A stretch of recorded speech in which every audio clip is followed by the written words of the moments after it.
MS lighting आपको स्वागत करुच्ची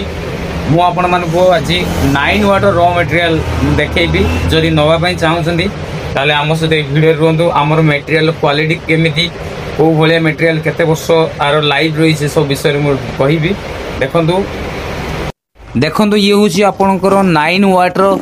raw material housing रही ये रहा सिस्का टाइप ये हाउजिंग ये डिफ्यूजर देखो ये रोचे तार गामा डीओ भी रही क्वालिटी बहुत भल अच्छी आर आईसी भी भल लगी सहित गोटे एमओबी पैकेट देखो ये रही तार एमओबी पैकेट ये भी मिल जा सहित देखो ये फ्यूज रही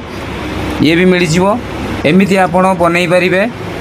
तापर हाउजिंग सहित आपको पुरेबे एवं आपण बल्ब रेडी हो जदि यही सब मटेरियल नापी चाहूँगी ताले स्क्रीन दिया नंबर आप सहित जोगाजोग करें आम लोकेशन हूँ कटक ओडिशा आप आसी एसबू मटेरियल नहीं आपको बिजनेस स्टार्ट करें सहित आम पाखे भी 12 वाट 15 वाट मटेरियल एवेलेबल रही आप आसी आम पाखे नहीं पारे स्क्रीन दिया नंबर आप सहित जोगाजोग कर एसबू मटेरियल नहीं आप बिजनेस स्टार्ट करूँ रोची नमस्कार।